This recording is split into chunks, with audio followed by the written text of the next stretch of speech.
I'm Dr. Karin Anderson-Abel. Tell your story. Author, psychologist, musician. Listen to Dr. Karin to encourage your life. I'm all about taking charge of your thoughts, taking charge of your life. I say it every week, and how sometimes when we have intense emotions, we can get caught ruminating and obsessing. And we've looked at the research and how that actually doesn't help us at all. In fact, it keeps us stuck and it keeps us depressed rather than helping move us forward. Single is the new black. Don't wear white till it's right. Very important. Very important. What are they doing to keep that excitement and that in-love feeling? Channel a path to a more authentic you. Okay, this week, fight all you want, but whenever you fight, you have to hold hands. Learn how to have true intimacy. Yeah, bottle that up and sell it. We want to make sure that the activities we're doing together are charging us up, getting us excited, giving us pleasurable feelings, and then helping us stay attracted to one another. Dr. Karin Anderson-Abel. Love and Life. I'm all about living authentically and finding the best version of you and living life to its fullest. Turn up your dial. Get connected. You're listening to Dr. Karin on Love and Life right now.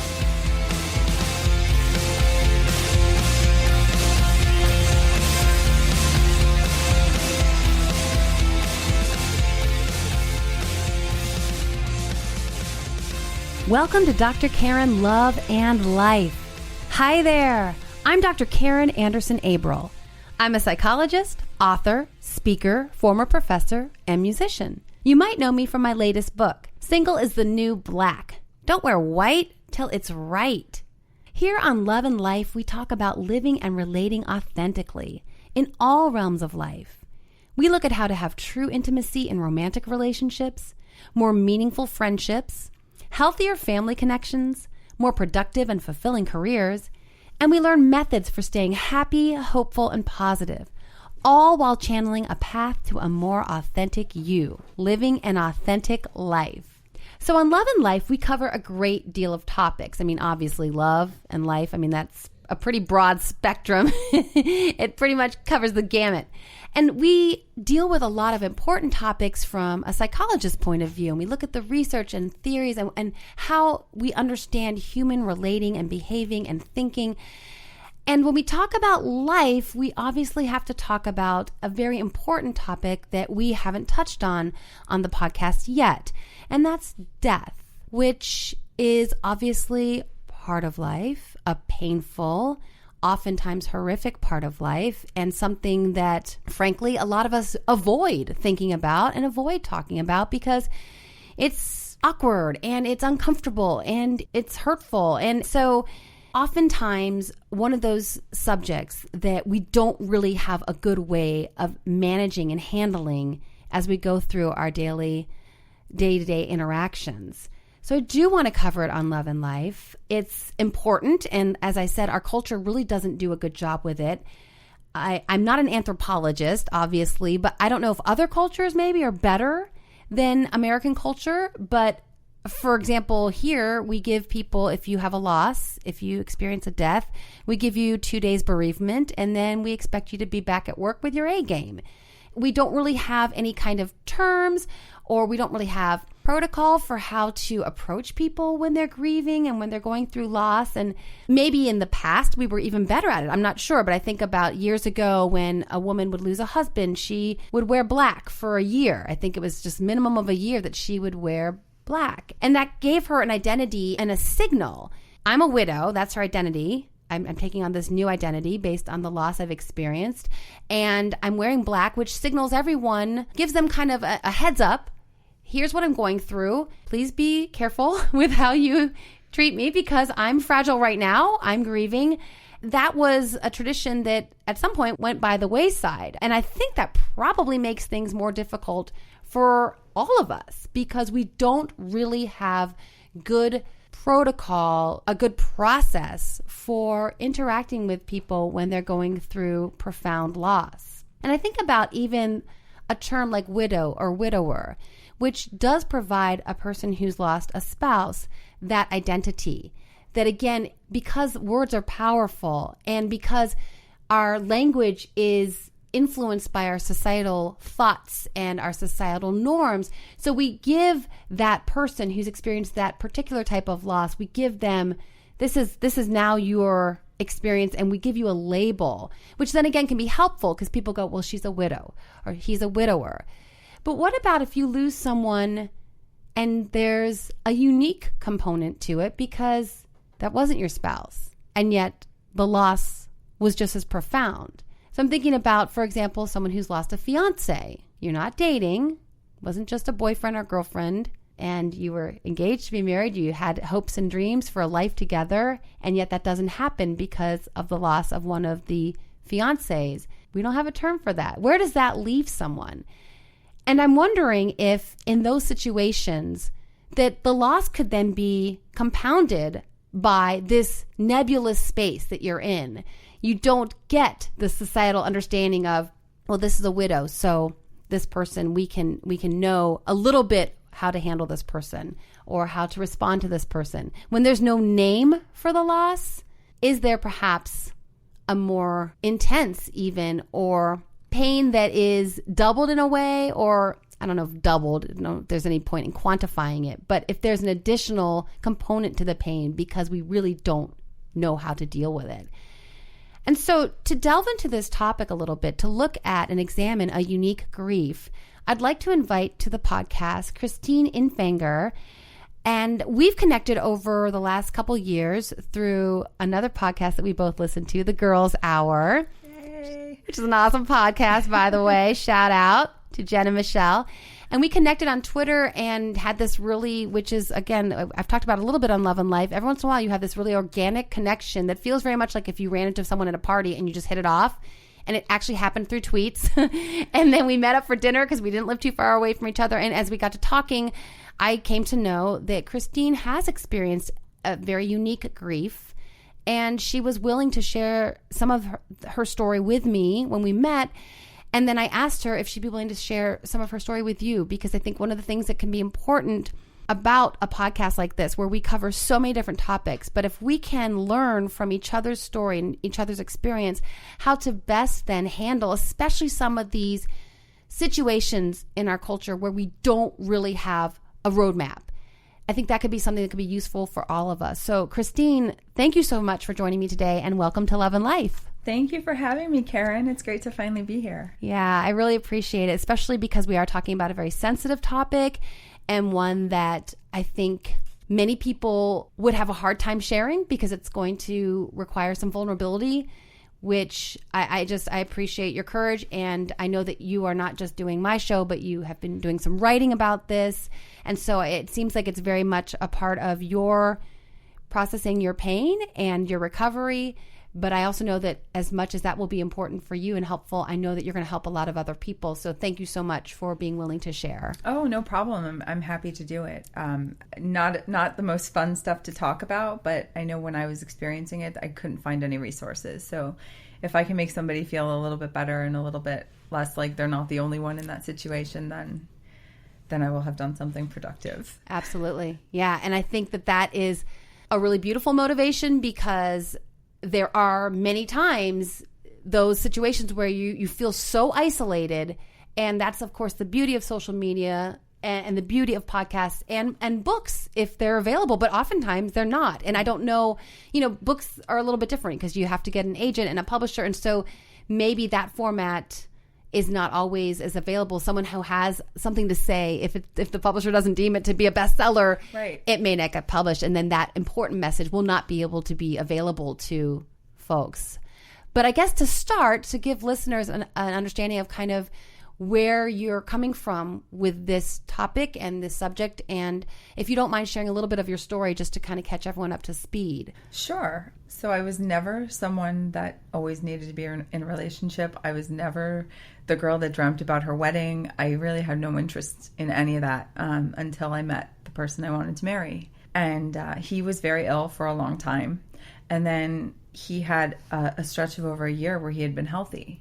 So we thought the worst was over. And then, trying to think of the timeline, I just got a really weird feeling one day. I knew he hadn't been feeling well, but we didn't think he was at his worst in terms of his health. So we had made an appointment for him to go to a doctor in Chicago when he came home for the weekend, because he would commute downstate for work. And I just had a bad feeling that something was wrong. And he sent me an email saying he had just gotten a job in Chicago and he was going to be moving back. And I thought, okay, I'm just being silly. Everything's on track now. He's coming back here. We can get married. He can go to doctors in Chicago, because it made me feel better to have him going to doctors in Chicago. And he died that night. And it was very sudden. It was very unexpected. He just kind of shut down. His body just shut down. So that next morning, I felt this gnawing sense that something was just wrong. And he's 300 miles away. So it's not like I could just drive down the street and check on him. So I called this doorman and I said, I know you're going to think I'm nuts, and maybe I am, but I'm in Chicago. He's been sick all this time. He's not at work. Do you mind just knocking on the door? And if he doesn't answer, just please call 911. Yeah. So about 35 minutes later, I got a phone call from a detective telling me that they had found him dead on the floors of his apartment that morning.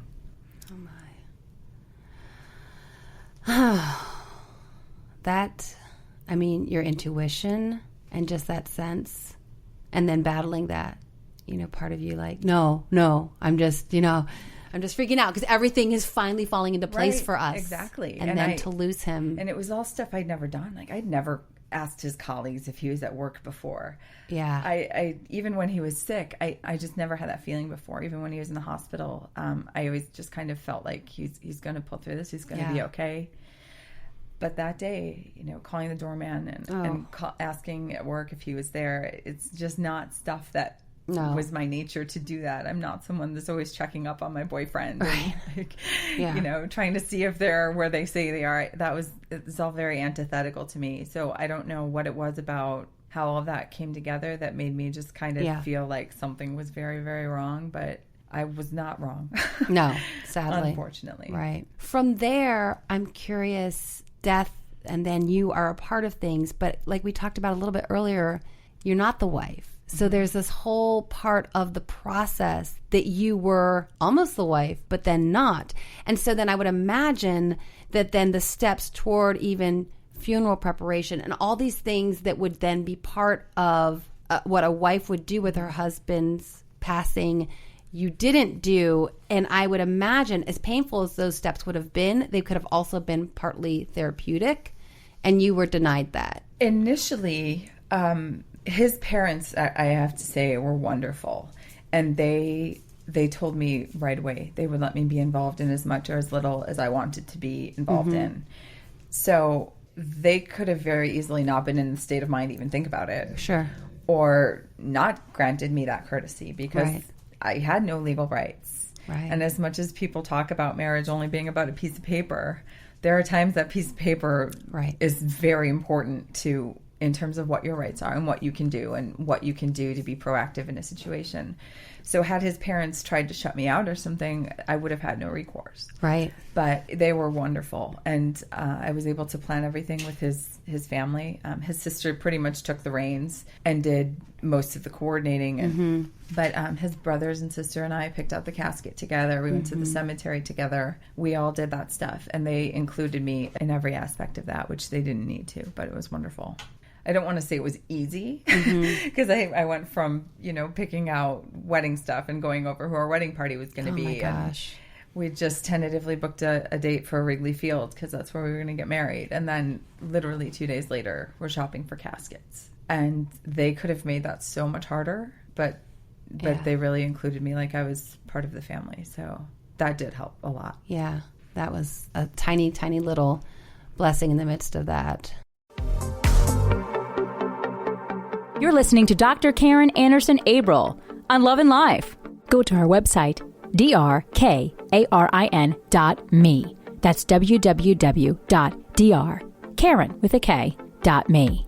Have any questions or would like to share your story with Dr. Karin? Email her, Karin, Karin, at drkarin.me. So what you just talked about reminds me of something that's a theory that's very well known in the grief literature. It's by Elizabeth Kubler-Ross, And she proposed this theory in her 1969 book On Death and Dying. So really, it's become part of, most people are pretty familiar with her stages of grief. And the first stage is denial. And so when you're talking about going from one day planning your wedding party and getting ready to book Wrigley Field, and then the next day finding out through your fiance's doorman that he's passed away. I mean, that is such a dramatic change of events in a 24-hour, 48-hour period of time. What kept going through my head when you were saying that was shock, shock, shock, shock. Like, how do you possibly wrap your mind around that? And so did you experience any of that first stage that Kubler-Ross proposes of denial? Like, was there that period of just shock, like, this cannot be happening? Because one of the things about the stages that subsequent research has looked at is that not everyone hits every stage. So they're not truly stages in the sense that they're linear, that you go from denial and then the next one is anger, then bargaining, then depression, and then acceptance. And I think in some ways, many of us would like that we could go, okay, this is what I can expect through this grieving I'm experiencing. Right. And once I get done with that denial check, then I'll get to the anger and I'll have a little season of that and I'll get through that. Right. Yeah, it was definitely shocking. When I got the phone call that he had died, I was actually driving a car full of children home from preschool. So I think that probably helped in that instant. I mean, I started crying, but I kept it together because I had to keep them safe. Right. But as soon as we got to the driveway, I jumped out of the car, I was banging on the neighbor's door, and I just collapsed. Yeah. Because I don't know that I ever denied it. It was just so surreal. Like it was just a constant state of absolute shock and fog. And his body had, I mean, not to be morbid, but because he was downstate. So the funeral directors had to go and get him. So it wasn't until 5 days later during the wake that, as much as I knew he died, I wasn't denying it per se, but it didn't really strike me until I saw him at the funeral home for the first time. My parents and I got there early, and I don't know what I was expecting, but I walked into this room and there he was, and it was ridiculous. And there's a Radiohead song called How to Disappear Completely. And one of the lines just keeps going, I'm not here, this isn't happening. I'm not here, this isn't happening. And I just played that on a loop in my head. And I couldn't stop looking at him because I couldn't, I don't know. It just, the kind of shock that, you know, you don't look away from the accident, you have to look to it to drill it into you that it's real, or to process that it's happening. You know what, I thought I would be prepared for what I would go through because I lost my dad. I lost my grandpa, who was like my father. He raised me my entire life. 2 weeks before Michael died, my fiancé, my cousin tragically lost her infant son. So loss wasn't new to me, but I remember telling his brother, I know the next year is going to be bad because I remember how I felt when my dad died. And I had no idea, just because the nature of the relationship was so different. And he was part of everything I did. He was part of every aspect of my life. So it wasn't like not seeing my grandpa in his chair. It wasn't like, you know, not being able to call my dad in Florida when I wanted to talk about cars or sports or whatever we would talk about. Instantly, every single thing was different. That was really hard to deal with, you know, not getting his phone calls when he was leaving work at 5 o'clock every day. And just those little parts of the routine that are so integral to a relationship, and you don't realize how important they really are until they're gone. Even though it's been 7 years, there are still times when I can't believe it's real, and I can't believe it's been this long, or I can't believe that, you know, kind of my life turned out this way, and this is the path I ended up on. So, the 5 stages are definitely not linear, like you said. It's kind of like weather in Chicago. You know, you can have snow and 85 on the same day. It's kind of that sort of parallel where you go through all of them at one time. Sometimes you linger in a couple of them for a while.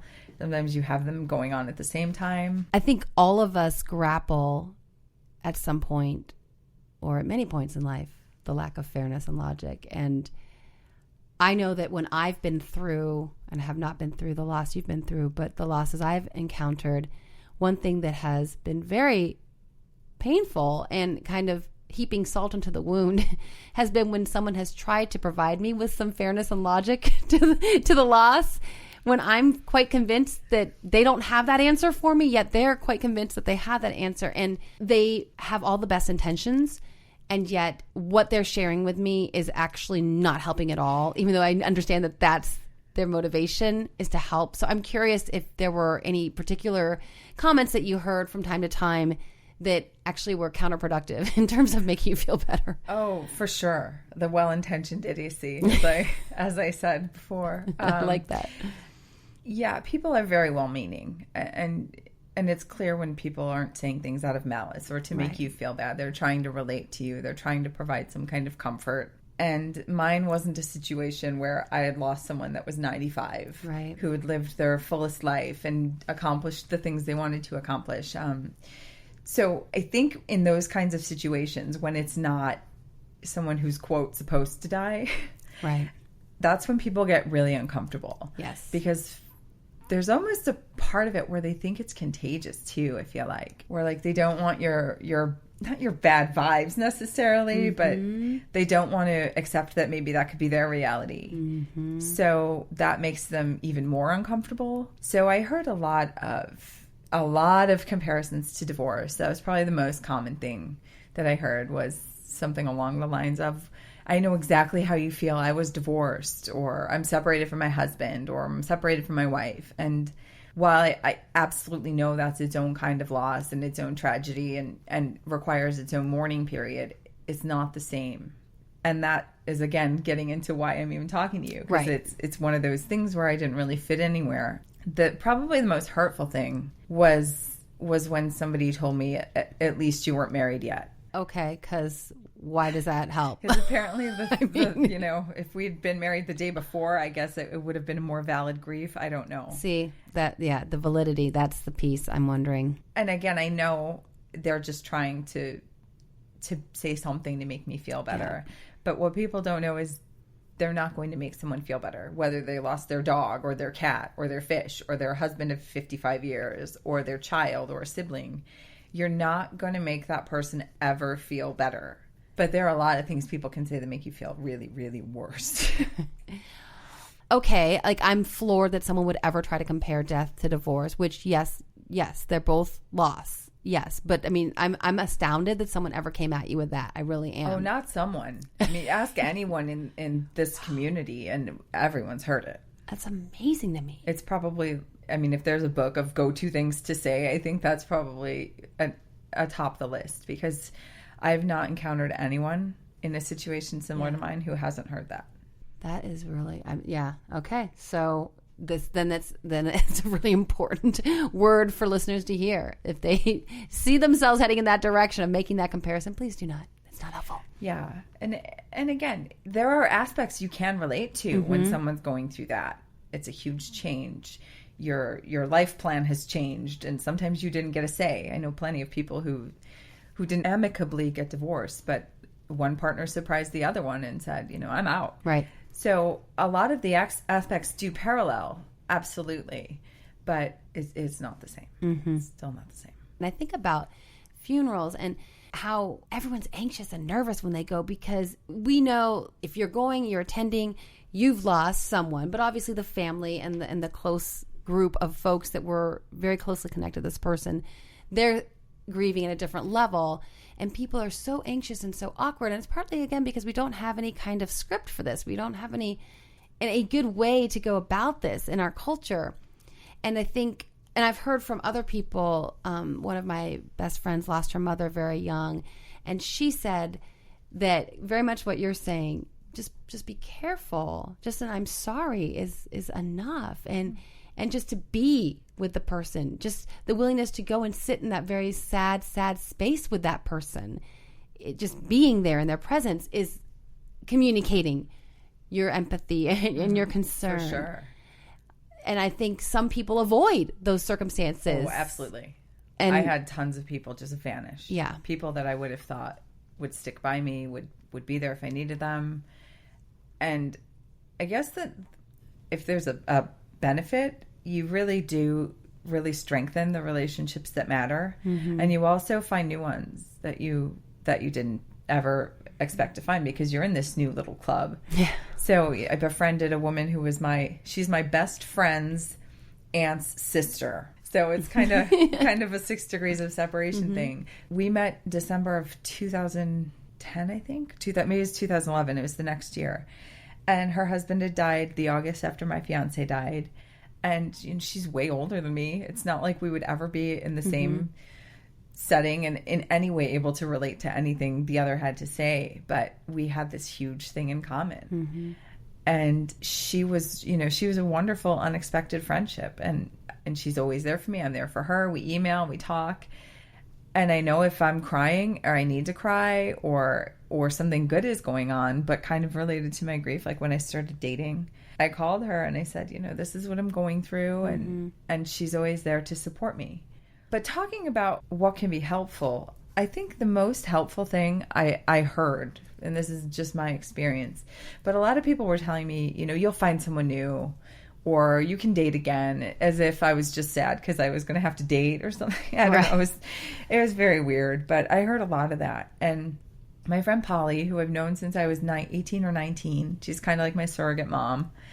She said to me right when it happened, she said, you may never find another relationship like a romantic relationship again. And that's okay.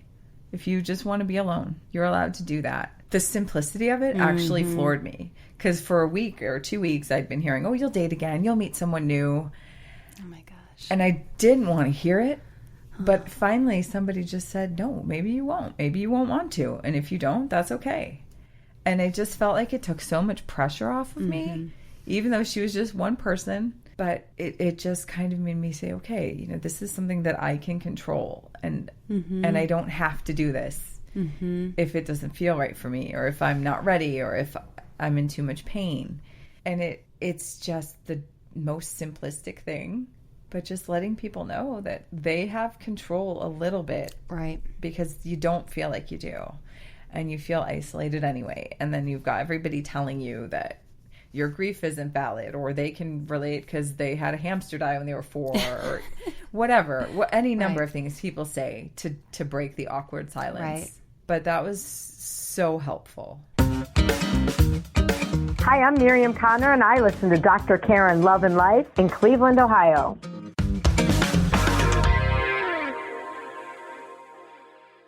Coming back to kind of the stages again, I didn't wear black for a year, but I did only wear his clothes for 3 months. I don't know why. I have absolutely no idea why. It was just one of the things I did. And Easter was right after when he died. And my best friend, the one who introduced me to my older friend, Carol, invited me to her family's house for Easter. And I said, it's only been a month or something. You know how I am. I cry all the time. I don't want to bring everybody down, and I wear his clothes. And that's not appropriate Easter attire, even if it's a casual day. Right.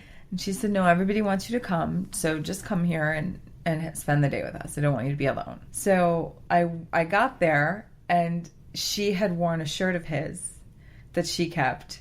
So she was in jeans and a huge shirt, just like I was, to kind of let me know that she was with me. She said nothing. Didn't tell me she was doing it. I mean, and it seems like such a simple gesture. But just to know that my friend, who always wanted her hair just so and her makeup on, and, she's a pretty girl. She likes to dress in cute clothes, and just knowing that she would do that for me. That's a really beautiful story to me, that of friendship and love. And I think another thing that I've heard from other people I've talked to over the years about grief that I think you brought up, which is another really important point to leave listeners with, is the cards, the lasagna, the first week, wonderful, but this grief continues. So please don't, after a month, expect the person to be back with their A game. And please continue to ask. And I want to ask you, because I've heard from other people, please continue to ask how I'm doing. And was that your experience? Yeah, that definitely happens for me, and everybody's different. I can only speak for myself and what I was comfortable with, if that's the right way to say it. I didn't mind people asking me how I was. I didn't mind people talking about him. He was very involved with a band that we both loved, and months later people would send me emails about stories that they'd shared with him, and something that reminded them of him. And I loved that. I didn't want to imagine him away. Right. I didn't want to pretend it didn't happen. But a lot of people do, because they don't want to trigger you crying. They don't want to trigger your sadness, because they don't understand that it's there anyway. That's right. Even if you're faking your way through a social event or something, you're dying inside. And even if you're laughing for a minute, it's not the way you laughed before. And that person is always in your thoughts. And mentioning them just makes me know that you haven't forgotten about them. Right. I think I'll say they're always comforting, because that's what you have, and they're still very real, even this person's not physically with us anymore. Yeah, those memories hurt at first. Yeah. You're grateful for them. But it's hard to remember, happy things. It's hard to see text messages in your phone. Oh my gosh.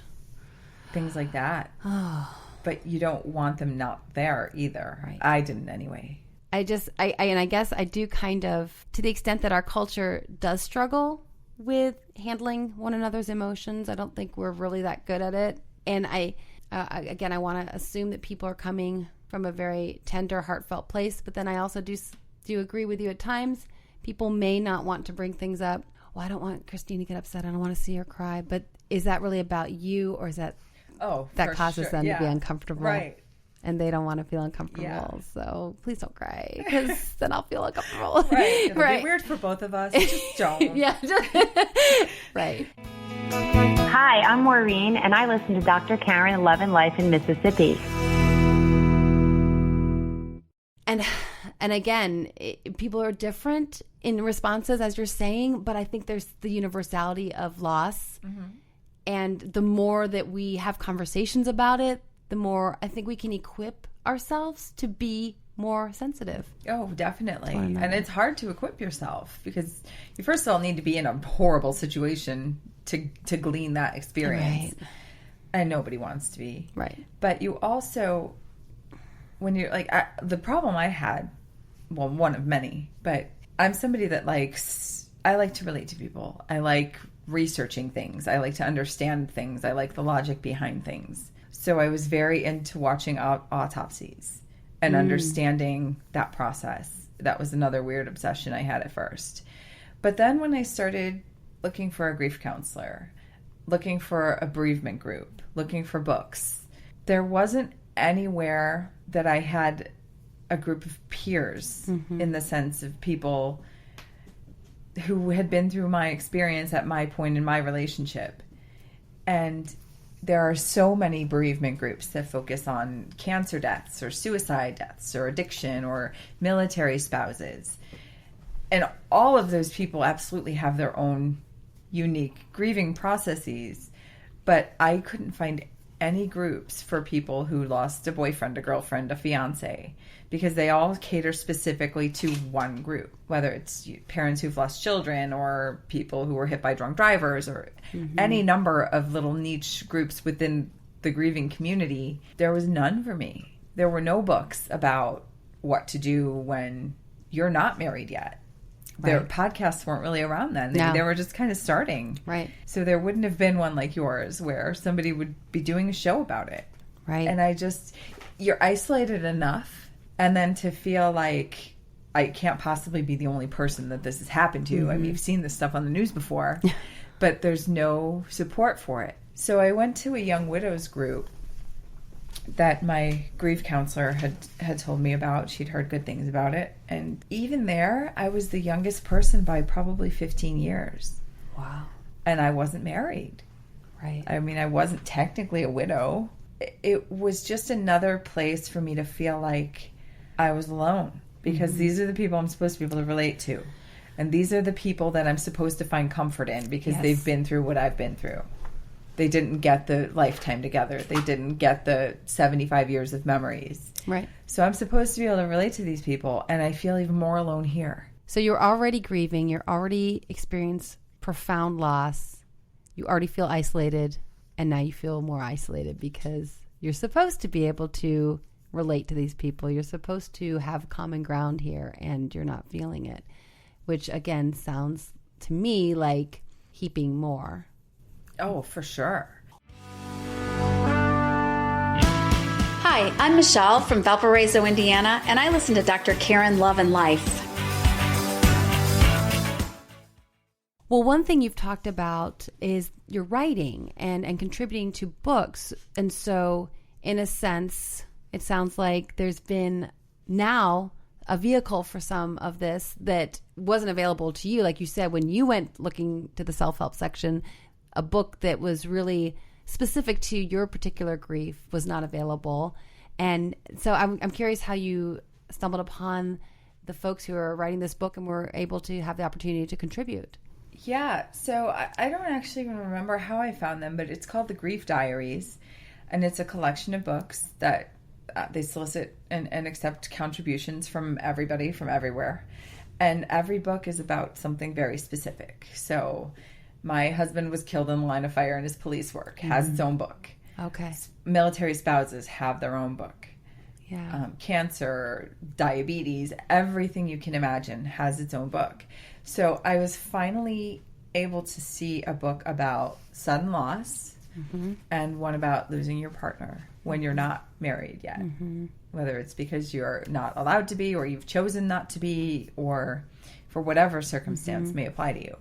But it was specifically about what I needed it to be about. Right. So I just finished contributing to those two books. They'll be out in July. And it's a wonderful series. They also focus on things people would be handling in their personal lives, like self-harm and their own addictions, not related to grief, and obesity. And it's just a great series that helps a lot of people who maybe don't have an outlet for their specific need. From what you've shared, it's really clear that yes, there's universality to the experience of loss and grief, but there is also a need for that connection to people who really get your specific experience. Right. I mean, because here you were in a grief group that was supposed to be supportive, and it wasn't. So you really had to find other places to have people that you could resonate with in terms of they got it. Right. And so once again, technology can be evil, but here it is used for good because griefdiaries.com is where folks should head over if they want to kind of check out some support for loss that's unique and specific. And so, I mean, I like to end my program with a love and life hack, which usually is on a little bit more of a love and life hack note. But even though we've talked about serious and somber things, I think the love and life hack we can leave listeners with, Christine, is that it was so poignant the way you said it. Listen, you're not going to say anything to make anything better. You're not going to help your friend feel better, your loved one feel better, but you really can say something that can make them feel worse. So be sensitive, please. Yeah, definitely. Even though, grief doesn't end. And that's something that was kind of surprising to me. That here 7 years later, I still have bad days. I still have things that I struggle with. But it does get a little bit better in time. You can rebuild your life, but nobody telling you that in the throes of your sadness is going to make you feel like it's true. Because I honestly thought my life was over. I'm never going to be able to do anything. I'm going to be living with 85 cats, and I'm fine with that because I'm so sad that I don't care if I wake up tomorrow. Yeah. But in time, it gets a little bit easier. Yeah, I went through this horrible thing, but I'm so grateful that I had him. And I wouldn't change that ever. Christine, I want to thank you again for coming and sharing and your heart and sharing your story and being so vulnerable, because I do believe so much of what you've experienced and been willing to communicate today, I think it will be very, very beneficial for my listeners. And so just thank you so much. Thank you so much for letting me talk to you. It was really, really nice to be here. Hi, I'm Vicki Zarley, and I listen to Dr. Karin, Love and Life, in Palmdale, California. And Christine, before I let you go, in case listeners have any questions or would like to reach out to you, is there a place where they can find you? I'm everywhere. I'm on all social media. That's how we met. Yep. And on Facebook and Twitter and Instagram. So yeah, you can find me at 30 Roses on Instagram and Twitter. You can email me through my website, 30roses.com, and I get lots of correspondence about things I write about grief there. So people can reach out to me however they're comfortable. Excellent. Thanks so much. And you can find me at my website, www.drkaren.me. On Twitter, I'm at Dr. Karin Anderson. Facebook, Dr. Karin Anderson April. Instagram, I'm at Dr. Karin. And I'd love to hear from you. You can email me your story or suggest a topic that we'd cover on the podcast. I'm at Karen@drkaren.me. Thanks so much for subscribing and liking my podcast. I'm on iTunes, SoundCloud, and we're also on Stitcher and Spreaker at Dr. Karin Love and Life. If you head over to my website, you can sign up for my Riff on Relationships. I send out 1 to 2 emails a month just letting you know what I'm blogging about, what I'm covering on the podcast, and any appearances I might be making. Please let me know if you have any topics you want me to cover. I want this to be your show as much as it is mine. Thanks to my producer, Michelle Musso, my communications manager, Dale Gregory, and to Christine Infanger for sharing her story today.